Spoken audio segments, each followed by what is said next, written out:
Hey, it's Miss Wisconsin USA 2017, Skylar, Witte, and you're listening to Life After the Crown with Tim Tialdo.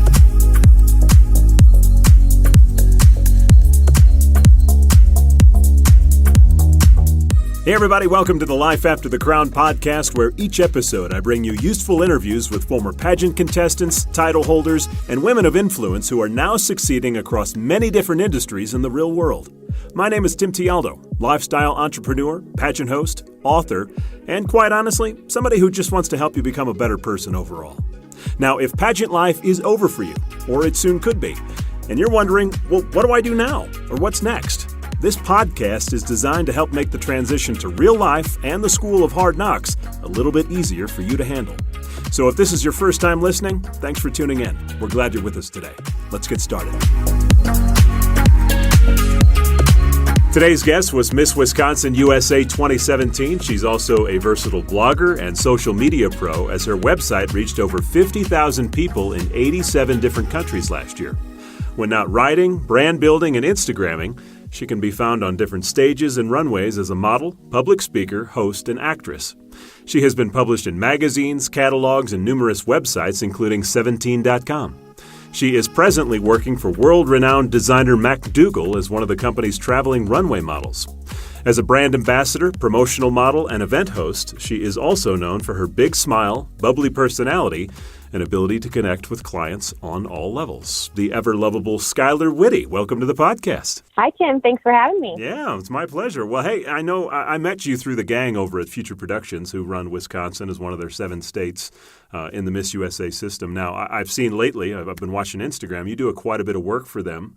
And you've been doing some Instagram live videos interviewing some of the state winners. So tell us about what you're doing with Future Productions. Yes, it's kind of incredible how everything comes full circle like that. I was a title holder with Future Productions, and then before I even gave up my crown, we had a discussion, and I was like, I'm so passionate about the Miss Universe organization, and I think you guys run such an incredible 7-state pageant. Is there any way I can help? And I started off in the office just making phone calls to contestants, and I now have transitioned, and I'm helping them with all sorts of fun projects, working with some social media projects, still making those phone calls, and then I'll be helping at their 7-state pageants in the fall. And that's really exciting for me because working with the Miss Universe organization was such an incredible opportunity, but to continue to work kind of within the organization, just in different facets, without having to wear, a bikini on national TV every year is amazing. Not that I didn't love wearing my bikini on national TV, but I will say it takes a lot of the pressure off when you're just supporting the organization, working with these girls. I love the phone calls that I get to have with potential contestants because it can be a really scary thing to get up on that stage. I think I know that better than most. I actually waited to compete until my last year of eligibility for teen because I was so terrified to do it. And then I did it, and I thought to myself, why did I waste all that time being afraid when I could have been doing this for years? So I love getting on the phone with those ladies and talking them through, what they're getting themselves into, this incredible experience. And regardless of if you walk away with a crown, it really does change your life. So I'm loving it and having a lot of fun. Well, very cool. Now, I do 4 states, and I host those, and I've judged for you guys, I think Iowa last year, Wyoming the year before. 4 states is a lot. I mean, I'm exhausted when the season is over. I can only imagine what it's like to go to all 7 states. Talk about it. It is crazy. You are correct. It's a lot of stuff, especially when we do back-to-back competitions, and I worked a few of them last fall when I was able. That being said, I think, like I talked about, the ladies kind of being that energy and being that fuel. And at the end of the weekend, you are so exhausted, but there are 2 women whose lives just changed in ways that they can never imagine. And, the countless contestants whose lives have also been changed because they had the opportunity. So that kind of fuels you for the next pageant and gets you ready. And we drink a lot of Starbucks, so we have a lot of fun. And how is it preparing 14 different girls for the nationals? So I have worked a little bit with that side of things. I'm still kind of dabbling in that, getting the chance to work with those ladies. I'm just finishing up school. So unfortunately this year I didn't get to do a whole ton of work with them. But from a former title holder perspective, to now being on the other side, I feel like it's so exciting to be a part of that journey. I mean, being there when those women are crowned and then seeing how they just blossom. They're all queens when they have that crown on their head, but I swear to goodness, they walk away from Miss USA into this beautiful, best version of themselves. And that's my favorite part of getting to work with the title holders, getting them ready for nationals, because I feel like you just see them learn so much about who they are and what they love and their passions. And they find their groove in being a title holder. And that is just such an incredible thing to see. Well, and what's cool is, you know that experience because, as we mentioned at the top of the podcast, you were Miss Wisconsin USA 2017. And I know it's been now a couple of years since you've given up your crown. And I was on your website today reading a blog article you wrote on the PPB, or the Post-Pageant Blues. I like that acronym. And in my experience, I think every title holder goes through that, as well as those contestants at the state level who, maybe they don't finish how they'd hoped. So how did you grapple with overcoming the PPB, the Post-Pageant Blues, after Miss USA was over? It was tough, and I consider myself like a very positive, optimistic person.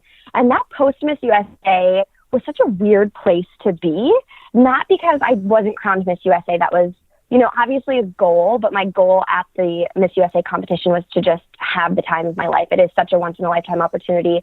But because I had the time of my life, I walked away, and I'm like, now I just feel like I'm living in this normal world, and I don't have to get super ready every day. And you're surrounded with the most phenomenal women you're ever going to meet. You're doing such fun activities. You have bodyguards around you. And then all of a sudden you come home and you're just driving your car around your parents' hometown. And you're like, okay, now what do I do?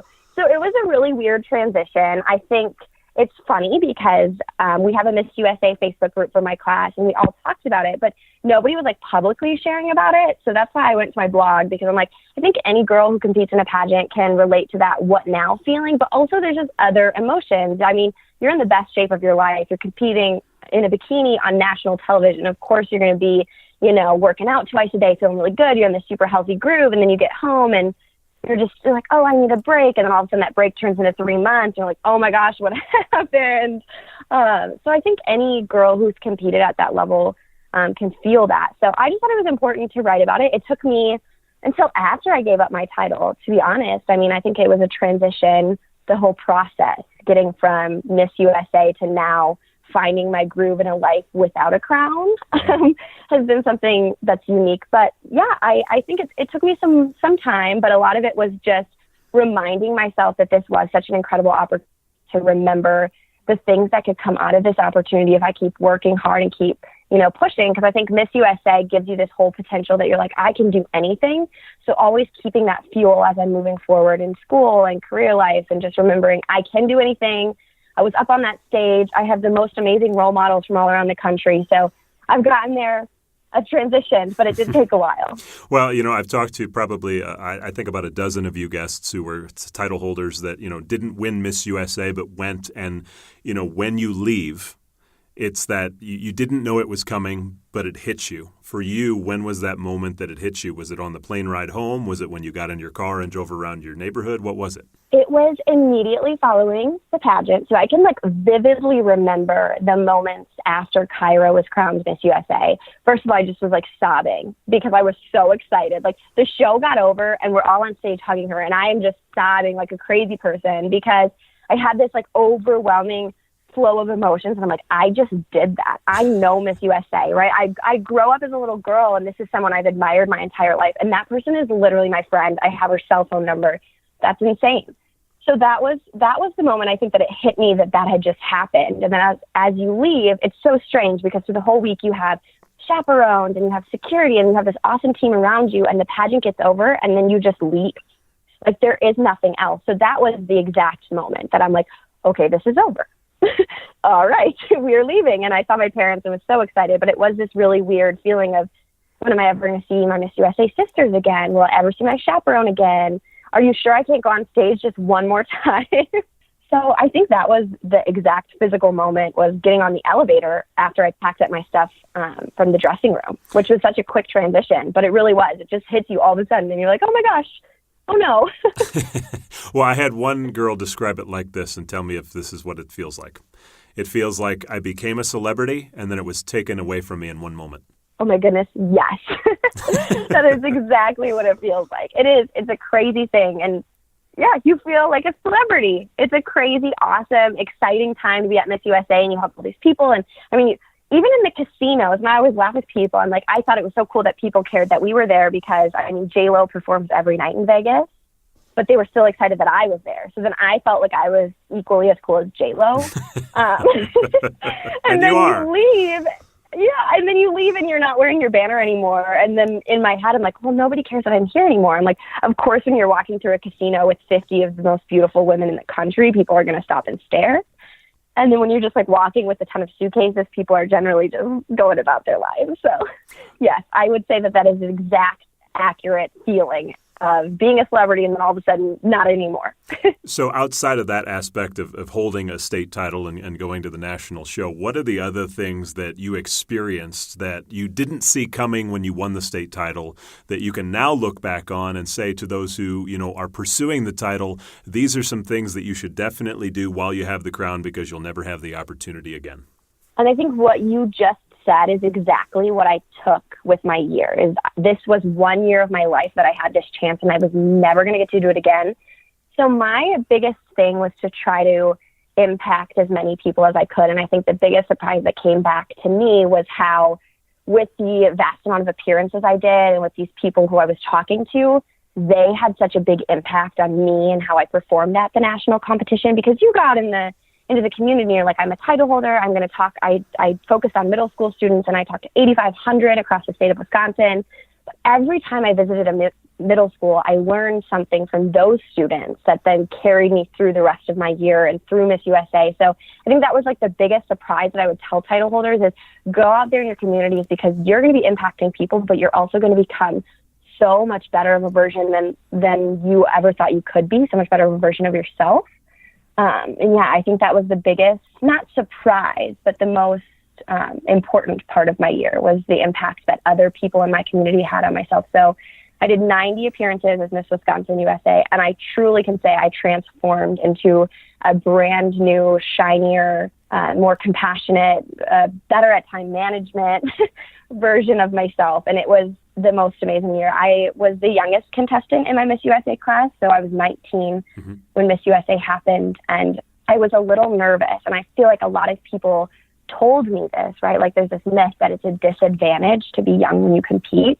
And I truly felt like it was my biggest advantage to be young because I had this impact on my life so young, but I also got to be hanging out with women who are my role models. I mean, my friends from Miss USA are the most amazing women that I will look up to for the rest of my life because I was 19 and these women are into their careers and have these wonderful lives that I get to look at and be like, one day I can do what she is doing. And I have the support of 50 other amazing women to do so. So lots of things learned, mainly just keeping your mind open to allowing other people to influence your life and impact it in a positive way. Wasn't your predecessor young as well? Wasn't it Kate Redeker? No, you're correct. Kate was also young, and her dad is actually the reason that I competed. Funny enough, I was at the Miss Minnesota USA pageant the same year that Kate was crowned. And the year Kate was crowned, I actually competed in the team division. And I was talking to him and he was like, are you going to compete next year? And I said, I don't know. It's my first year of eligibility for Miss. I have a lot of time and I think I'll probably just wait. I have plenty of time. And he looked at me and he was like, wait, why would you wait? Why would you do that? Why wouldn't you just dive head first and go for it? And I mean, it wasn't like this profound statement, but it just made sense. I'm like, you're right. Why would I wait? That's a silly thing. I'm prepared. I just did it. I'm coming fresh off of competing in teen. If I don't win, that's okay because it's another opportunity to get on stage, another opportunity to compete for the crown. And so I just went for it. So yes, Kate's dad is actually the reason that I competed right away in the Miss division. What a cool little story. Now, you mentioned it a little bit earlier, but I want to talk about your blog because it is honestly, it's a great blog because it cuts to the core, in my opinion, of what so many women in the pageant industry think about. So your posts, they're real, they're raw, they're honest, and quite frankly, I think a lot of them are very empowering. So if you're listening, by the way, I definitely encourage you to check out her website, skylarwitte.com. I'll put a link to it in the description of this podcast. But that being said, I was reading through some of your posts today, and there was one in particular that caught my eye. And if you don't mind, I'd like to share an excerpt from it. It was Just Life Grounded was the title of that blog. And in it, you had a paragraph that you wrote called Don't Let Anyone Else Define You. So I'd like to read that paragraph for our listeners real quick. It says, don't let anyone else define you. the hardest of all my suggestions. Really hard when you're 13 to 18 years old, still hard when you're an adult. I'm currently putting myself in the position to be, quote, judged by the world. The harshest kind of judgment, the kind that will come in a bikini in front of a lot of people. The kind that will come with such quotes from viewers at home and even online like, "Oh, Wisconsin is hideous, not my pick, I hate that girl." Seriously, those things will be said about not just me, but every contestant by someone somewhere in the world. But here is my reality. No one else defines me. No one's judgment of me on a single day or in a single moment will be the foundation of how I live my life or the goals I'm able to accomplish. This whole experience is a drop in the bucket of my life. Some seriously powerful words there. So, I love that you put that stuff out there, but what inspires you to write a blog like this and share it with the world? So my blog is very, very honest and very true to who I am. And I think any woman who wins a state title, whether that be, in Miss America or Miss USA, when you're on national TV like that, you're going to face ridicule. But the focus of my year as Miss Wisconsin USA is actually what inspired a lot of my blogs and pretty much inspires my entire life. I have a few stories that will kind of lead us back to this exact excerpt. But I talked, like I said, to 8,500 students across the state of Wisconsin. And I chose middle school students. When I got crowned, I knew exactly that's what I was going to do. I remember my briefing after I got crowned. They were like, take some time, settle in. And I was like, okay, well, I already have an idea. This is what I want to do this week. And I went to the middle school I attended the same week that I was crowned to talk to the class, because when I was in middle school, I competed in my first pageant, and people at school were so cruel about the whole idea of me competing in a pageant and said that I was stuck up and only cared about myself and pageants were stupid. And when you're 13, those words weigh so heavy on you. And the story that I tell all of these students that was really a defining moment in my life that I think kind of led to this, not letting anyone else define you, is I sing. That's always been a part of my life. And I was invited to sing the national anthem at a high school hockey game, right? I'm 13. I'm like, I'm officially the coolest girl on earth. And I get up there and I start singing the national anthem, and I forgot the words to the national anthem. Not because I didn't know them, just because I was so nervous. And it was, I like cringing just thinking about the moment, because I can still remember that exact feeling in the gut of my stomach. But I went to school the next day, and every single kid that was at that hockey game had something to say to me. And it was about pageantry, because I did it with my little local title that I had. It was about, this is what you get, and how dumb and how embarrassing. And I was mortified. I was like, went home, cried to my mom, I'm like, never going to school again for sure. We have to transfer. I'm never singing the national anthem again. This is never happening. So that same night, as I'm crying in my pillow, the man who was in charge of the high school hockey team called me back and said, hey, we have another home game this week. Why don't you come sing again? And I was like, have you lost your mind? Were you there for this horrible situation that just happened? And he was like, yes, but at the end of the day, I know you can do this. You know you can do it. And you just have to come back and prove it to yourself that you can. So I'm like, okay. So don't tell anyone I'm doing it right. I'm like, okay, maybe if I just go in disguise, nobody will know it's me. And I went back and I sang the national anthem, and I nailed it. Probably the best performance of the national anthem I've ever had. My 13-year-old self was rocking it. But I think that was the moment for me that I could have let other people change the course of my life, and I could have never competed in a pageant again, and I could have never sang again. And if I would have done that, my life would have been on a whole different course. I wouldn't have had this job modeling for MacDougall. I wouldn't have had this job at Future Productions. I would have never been Miss Wisconsin USA. There are so many things in my world that would have been different, because I would have let other people's words have influence on how I felt about myself, influence on what I wanted to do, who I wanted to be. And at the end of the day, none of that matters. And that's what I would tell all of my middle school students, right? Like, I decided I wanted to be Miss Wisconsin USA. And I laughed because even my parents were like, you're so young, you're going to have a fun time. I'm like, no, I'm going to be Miss Wisconsin USA. And they're like, I'm sure you will someday. I'm like, no, I'm going to do it this year. And you have to be that driving force for yourself. So thankfully, I learned that lesson as a 13-year-old, but it was a lesson I had to relearn throughout my years Miss Wisconsin USA. And again, I talked about letting other people impact you. Every time I talked to a middle school class, I remembered those words. I remembered that feeling of being 13, and I remembered that it really didn't matter. It is me who decides the outcome. It is me who decides who I become. So just let that be your driving force. So I would talk to these students, but it would be like a lesson for myself. Every time I gave this talk, it was the sky's the limit, little play on my name.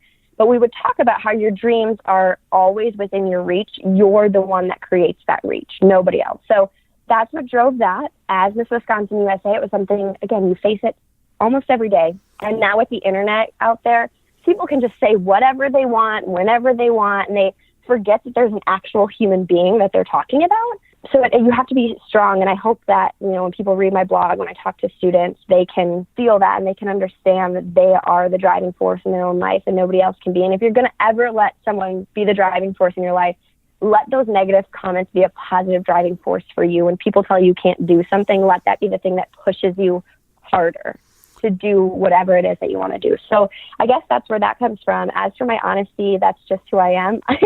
I'm feeling fortunate that so many people have connected with my blog, but I feel like it is because I'm honest. I'm honest about things that are tough.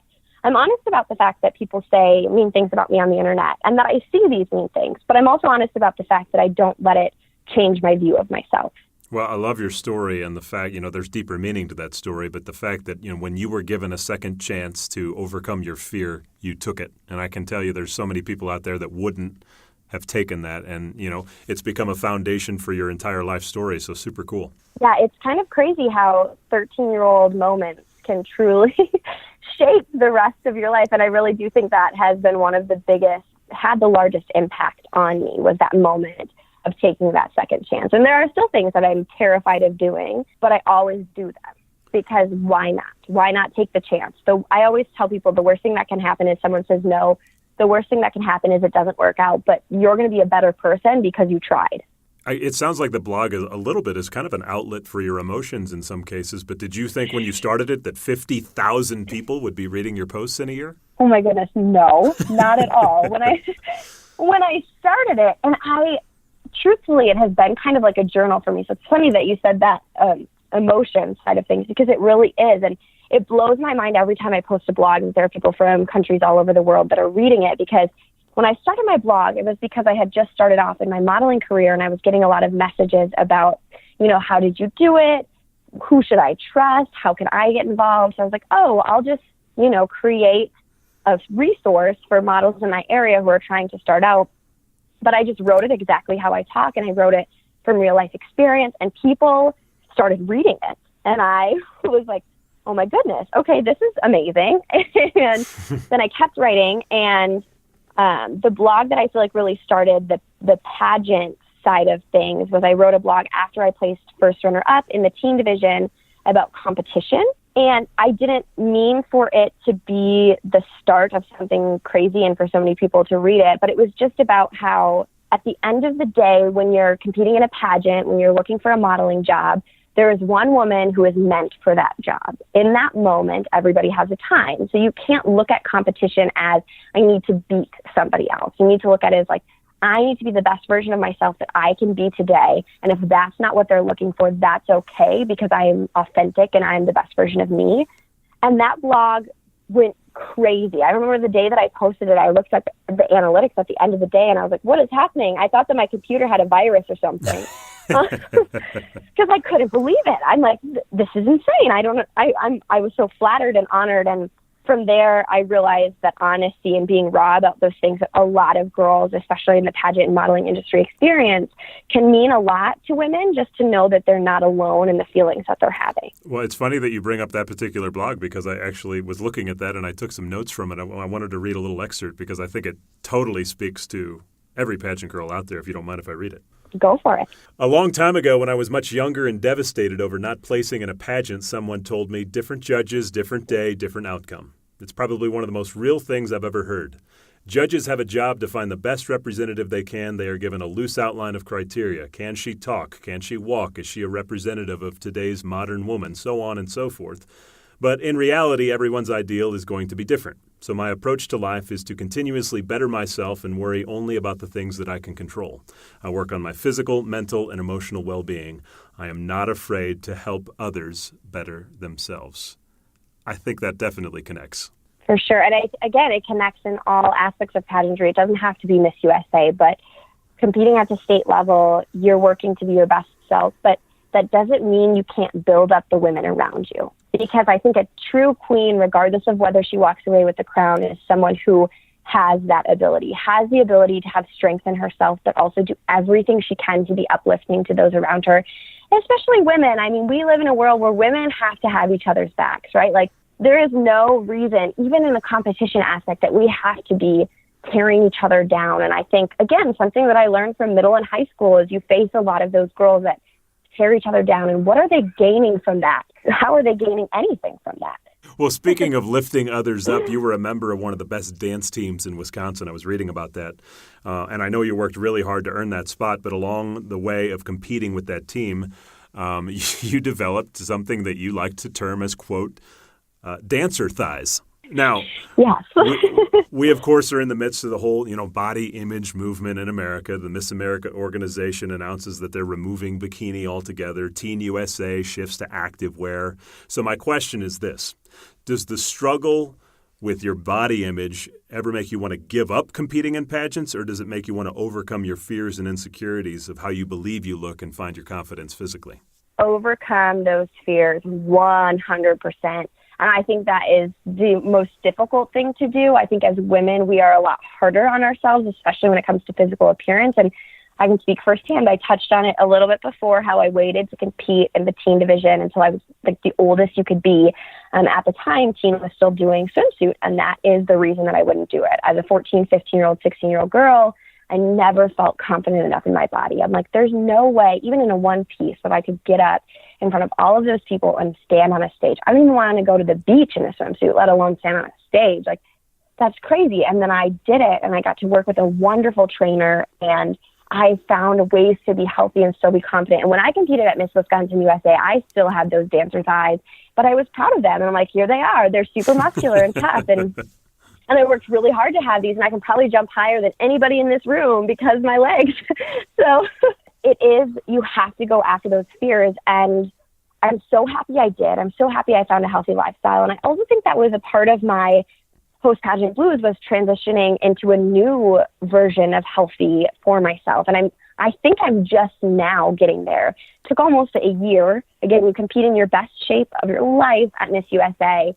So transitioning into normal world where you do wear a bikini from time to time outside, but you don't have to have six-pack abs. You're not on national TV. You're not wearing 6-inch heels. Your legs look so different in 6-inch heels than they do in flat shoes. That's like one thing that I've had to transition out of since being in pageants, because your legs look amazing when you're wearing 6-inch heels, and then you're wearing flats. You're like, why do my legs look like that? And it's like, well, because you're not wearing 6-inch heels.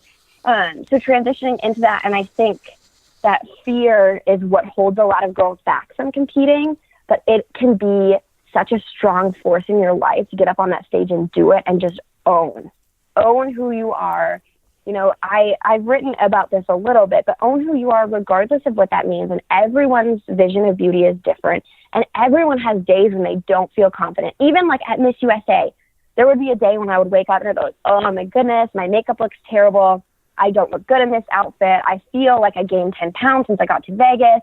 Like, everybody has those feelings of like not being 100% confident all of the time. And that is okay. It is okay to have those emotions. It's okay to feel that way. But instead of like hating on your body, the very best advice I give girls when they're like working to get in better shape, create a healthier lifestyle, is instead of being upset with the body you have, why not embrace the body you have while working hard for the body you want? But it's so important to be positive about the body you have. So important. Well, I want to ask you, as a former contestant who has competed at the national show over the past couple of years, do you like the direction that pageants are going right now with, the politically inspired topics and questions and the body image focus? Or do you wish, they went back to the more traditional pageant format when it was run by Donald Trump? I love the direction that Miss Universe is going. I think there has always been this vision in the minds of people in America that Miss USA is just a pretty face, and that has never been the truth. I mean, every Miss USA is very articulate, has things that they're passionate about. But when you watch on TV, and especially, I remember watching when I was a little girl, it can be perceived to people who don't know very much about pageants just from watching, like, okay, great, she looks great in a bikini and she can walk in a gown. Awesome. And it seems like that's all that there is to these women, and there is so much more. So I love the fact that Miss Universe is bringing light to the fact that these women are well educated. They can talk about some really tough things. I mean, I know that commercial break about the Me Too movement really caused an interesting backfire from media, both in a positive direction and a negative direction. And I think what a powerful statement for the Miss Universe organization and for these young women to make, because they are standing on stage in bikinis and they are strong and they are well educated, but they also have dealt with something that 1 in 4 American women deal with. And it's something that people are afraid to talk about, but shouldn't be, because it is very relevant and needs to be discussed. So I love the direction they're going. I feel like it gives substance to Miss USA. Again, it's always been a woman who is full of substance and full of so many wonderful things, but allowing the public to see that as well. I know that pageant fans might disagree with me because it's fun to watch the glitz and the glam of Miss USA, but Miss USA has always been more than that, and allowing the public to see that, I think, is such a wonderful move on the organization's part. So if from a contestant standpoint you guys are happy, then I think we have a problem to solve here. So let me share some statistics with you, because when it comes to television ratings, America has spoken. And I was reading an article in Variety magazine that said from the time that Trump sold the Miss Universe organization to IMG, that next year, 2016, I guess the year before you were up there, viewership fell 27%. So the first year IMG owned it, it was 4.4 million viewers. Then last year it fell to 2.9, and then this year it was 2.35 million viewers. So 3 years in a row now, ratings from a viewership standpoint are falling. But the fact is, and you mentioned it, I mean, there's still an incredible level of talent from you girls on that stage. So, what's going on here, and how do you think we need to communicate to America what this is, and what are they missing that they're not wanting to watch? I think that's such an interesting point. And I don't know, there may be other contestants who maybe disagree with my particular, standpoint on how it's going. I think that whenever there's new ownership, regardless of what the organization is, there's always a transitional period. You can't expect someone to come into ownership of a competition and keep everything exactly the same and just keep moving forward, right? IMG came in and they had different ideas, and it's all about learning, and it's, what do they say, a limbo back and forth, right? Of kind of hearing what the public has to say and then translating that over to the show. And I think IMG did a great job. I know my year there were people who were upset about them not being a top 15, and they wanted to see more of the girls, and IMG listened, heard that. This year there was a top 15. Those girls got plenty of TV time. But I do think it's a transitional period for people to adjust to this new ownership and adjust to the new way that the pageant kind of looks as a whole. I do think that the current Miss USA, Sarah Summers, is a wonderful representative. I have not personally met her, but I feel like I know her because she does such a wonderful job of making people feel like they're a part of this journey with her, which I think is going to be very beneficial and hopefully reflective in those ratings on TV, because it's very special when you feel like you know what Miss USA is doing every day. And as someone who's even competed, I get excited when she posts a story. I'm like, ooh, what's Sarah doing today? I feel like I'm her best friend, but we've never actually met. So I think that it is a transitional period, and there's a lot of struggles that come with the transition, but I think they're doing a great job of making that transition and making the pageant something that little girls, they want to be Miss USA, not just because she's absolutely stunning, but because, she is well-spoken, she can come talk to them. She is someone that you want to be best friends with. And I think that's really a really cool thing. So like I said, I'm not sure all contestants would agree with me, but I do think it's a transition point, and they're making their way to a new wave of Miss Universe, but I think a wonderful wave. So, you've competed on the stage, and then obviously this year you got to watch it on television with everybody else. Is there anything about it, the whole program, that you would change? The format or just the way they're doing? Is there anything you'd want to see change at this point? I guess I never thought that much about it, just because I guess I've never thought of myself in the power to be able to change it. You have power. If I would change, I think I would do, I wish, and this is not the organization's fault, I wish that they would have 3 hours again, just because it is so fun to really feel like those top 15, that top 10. I think that's also a reason that maybe people are watching less, because they don't feel like they're getting to know. And again, that's not Miss Universe's fault. That's just TV time. But I think if they had 3 hours again to get people, because then you really start cheering for girls, right? Like, of course, when the show starts, you're cheering for your home state, regardless of if you like pageants or not. You're cheering for your home state. And maybe your home state doesn't make top 15, but then you see one of those little videos and you're like, oh, now I'm cheering for North Carolina. And then all of a sudden she makes top 10. They show another video clip of her and you're like, oh my gosh, I love her. And then all of a sudden you're a fan of North Carolina. You didn't even know the girl's name at the beginning of the show. So I think if I had the power to control national television, which would be awesome, I would give that extra hour to Miss Universe, because I think that is so beneficial to the American public. And pageant fans love to get to know the girls, and they, everyone keeps up now on social media, but it's so special when you see those montages that Miss USA puts together, because it is so cool to feel like you're a part of that woman's life, to know what she does as a career, to know what she's passionate about. It's just a really cool thing. So yes, 1 extra hour. Yeah, no, I like that, because, they now have the ability with the ratings meters that they can literally watch every minute of the show, like where the audience is going. And it's always, right after that cut to 15, of course, there's, 35 girls out that half the country tunes out because they're like, oh, our state's not in it anymore. So it would be nice to see them go a little bit farther so people stay more engaged. Right. Everybody gets to be a part of it. And again, the drama builds up a little bit, and it's not like, hey, welcome to the show, here's the 15. Right. It makes people tune in, because they're like, oh my gosh, I just want to see who's going to make the cut. And they have to wait for a few commercial breaks. Well, I will say, as a contestant, though, the fact that it was 2 hours was kind of nice, because you don't have to deal with that anticipation. Sure. You get to wait for the first commercial break, and then they make the first cut, and then you don't have to stress out anymore, which was kind of nice. If it was 3 hours and I competed, I of pass out on stage out of being so excited. Well, hey, one of the things that's different about the pageant in the last few years, you've been a part of this, is, social media has now really become a very integral part of the process. And I was actually reading about a class project that you did for an assignment in college called Instagram versus Reality. And I really thought the article was, candid and honest from the standpoint that, we all say that Instagram is everybody's highlight reel, but if we venture to look into our own feeds, we actually do the same thing, So, what did you come away with by doing this project and learning?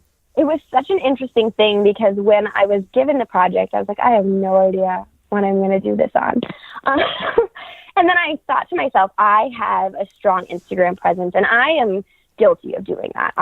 Of course, it's your highlight reel. You're not going to post when you're having a bad day. Like today, I'm having a terrible allergic reaction on my eyes. I have terrible allergies. My eyes are practically puffed shut. I'm not going to post a selfie today, right? I'm not going to hey, check me out. I can barely see out of my eyes because they're so puffed shut because of my allergies. That's just not normal. But I do think it can be difficult in the world that we live in with social media to perceive your life as lesser just because you're looking at other people's highlights reel, and not being self-aware that you also have a highlight reel and your life is equally as cool. Do you know what I'm saying?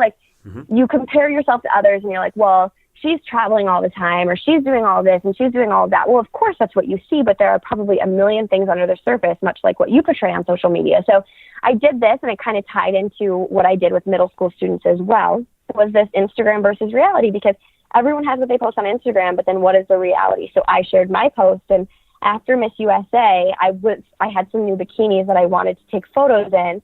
I probably took 100 pictures that day, and I'm not even exaggerating. And there was one picture that I liked the best, and I shared a little screen grab from my phone that day of all of the pictures that I took, because the reality of that one picture that, blew up and everyone loved, and, oh, you look so great, was I had to take 100 pictures to get the one photo that I liked, that I felt like I looked great in and was comfortable with. So I think it's important that we have those moments of intense vulnerability, especially on social media, to be like, my life isn't perfect all the time. I don't take great pictures on the first try, and that's okay. And I allowed people to kind of take it for what they wanted, right? It could be, here's a good picture and here's a bad picture. Here's the reality of what I posted, and I actually ended up editing it a ton to look that way, and that was the reality. So it was a really cool social experiment, if you will, and a lot of the girls who participated were my Miss USA sisters and other girls that I met through pageantry, which I thought was amazing, because again, these women are women that so many look up to, whether it's male or female, because they've had this strong presence. People watch them on TV. So for them to come forward and be like, yep, sometimes I post on Instagram, but this is the reality of what it looks like, and to have people feel like they're a part of that, and to know that everybody, has those moments that are not Instagram worthy. It was just a really cool thing to be able to see, and to have my sisters participate in was really awesome that they were supporting it. And again, they have huge followings, and it's important for people to know that nobody is perfect. Nobody leads this glamorous life all the time. So yeah, it was a fun little class project that turned into my own little social media experiment. Well, and it's super relevant because, what I see all of you girls go through is, you have the title, and you literally, for a year, you are a human highlight reel. You get to do cool stuff all the time, every day. You get to talk to people. You get to meet celebrities. You get to do all this and that. And then once it's over, you can't do that anymore. And so you see the frequency of the posts go down. And then I think for many of you, and it's human psychology, we're afraid to not look like we're as successful as we once were when we had the title. Does that sound about right? Absolutely. And that is part of the transitioning out of being a title holder, is coming to terms with the reality that your life is different and it's going to look different, and that's okay. Right? When you have a crown, life just seems so much sparklier, literally, figuratively. That's a good analogy. But it's okay that it's not like that every day. And that is conversations I've had with my mom multiple times. Like I said, this transition post-title took time, and coming to terms with that, I mean, like, it's okay. And when you have a crown, people are more likely to have you come to super fun events. Like, that's just the way it is, and that's okay. But take those opportunities, be excited about those opportunities, but then it's okay that they don't come as often. And it's okay. And you're still just as wonderful and sparkly of a person as you were before. So what if we did an experiment, just kind of like you did, where, the day after Miss USA, the 51 title holders all decide for a week that we're going to post pictures without makeup on. We're not going to have the best outfits on. We're just going to kind of do whatever, we look like when we wake up. What do you think that would do if an experiment like that, was tried? I think that could be really powerful. Again, these are women who people just saw, in their most glamorous states. I can truly say that I have never looked or felt better than when I was standing on the Miss USA stage. So contrasting that with the reality of like everyday life, and post Miss USA, me and my class have talked about this before, but that is what you do. You don't wear makeup for a week because your face is like, I need a break. You don't do your hair. You wear pajamas. You sit on the couch and eat ice cream, and that is the life you have, and you love it. So I think posting about that, I think that could be a really powerful thing and a very cool thing for especially young women to see, that you can have glamorous moments, but you don't need to have them all the time, and nobody has them all the time, right? Even the girls standing on the Miss USA stage don't just roll around in fake eyelashes every day. They are normal people who live normal lives and do normal things, but they also happen to do the super cool things. So yeah, I think that would be kind of fun. Maybe you should write a blog, create a challenge, and create a hashtag around it and see if you can get them to do it. There you go. That could be pretty fun. We'll have to do it next year post Miss USA, but that gives me a lot of time to really put the plan in action. I kind of love it. That sounds good. Very cool. Now, professionally, where do you want to go? What's your dream job? What do you want to do? This is like the scariest question you could possibly ever ask a college graduate. No, all jokes aside, I'm graduating in December, which will be a semester early. I am so glad I maintained full-time student status when I was preparing for Miss USA, which was definitely stressful, but so worth it because I'm now graduating in December, which is very exciting. Like I said, I'll be working for Future Productions in the fall, which I'm so excited for. I love pageants. I love being involved in pageantry, and I feel so lucky that they allow me to be a part of their team. But after that, I am really looking to get involved in the entertainment industry. My dream is to do films. So I'm hoping to go out to LA here around December, post-graduation, and try my hand at it. I think pageantry in life has taught me that the only way you'll ever find out if it's going to work out or not is if you give it a try. Mm-hmm. So that's kind of how I'm looking at this. I'm going to give it a try. I'm going to work really hard to make it happen and just kind of see where I can go from there. Well, we certainly have some connections out there, so connect with me on that. We can make sure that you know the right people when you get out there. Absolutely. I will not say no to that. Well, look, hey, I appreciate you sharing all this. I mean, number one, your blog is awesome, too. I know you have this bubbly personality and this great smile that just lights up a room when you walk in. It was one of the first things that I remember seeing about you when I met you. And I know that you inspire a lot of girls, and I just appreciate you taking the time to spend with us. Well, thank you. I appreciate being a part of this. Anytime I can share my little tidbits of knowledge that I've gained from pageantry, whether it be on my blog or something like this, it means a lot to me. I hope that even if there's one girl listening who something that I said resonates true with her, I feel like then I've done a good job today. Well, and again, if you're listening, I'll post Skylar's blog web address on the description to this podcast, so definitely click on it and take a read of the few, because I know you're probably going to be inspired by what you read. So, Skylar, thanks for the time today. Have a great one, and hope to have you back on in the future. Wonderful. Thanks so much, Tim. That is today's episode. Thanks for tuning in, everybody. And do me a favor, subscribe to the podcast. You can do so on Spotify, SoundCloud, iTunes, Stitcher, the podcast app, Google Play, or you can just go to lifeafterthecrown.com. And by the way, if you're still involved in the pageant world and you're wondering, well, what is Life After the Crown going to look like for me, and how do I prepare for it? Well, I highly encourage you to download my free Life After the Crown starter guide. It's a quick read. It's going to give you a great blueprint on how to start planning now and not when it's all over. So to get it, just go to timtialdo.com/starter guide, and you can get it there for free. And for weekly podcast updates, don't forget to follow me on Instagram at timtialdo. Until next time, remember the words of James 1:12. Anyone who meets a testing challenge head-on and manages to stick it out is mighty fortunate. For such people loyally in love with God, the reward is life and more life. Have a great week, everybody.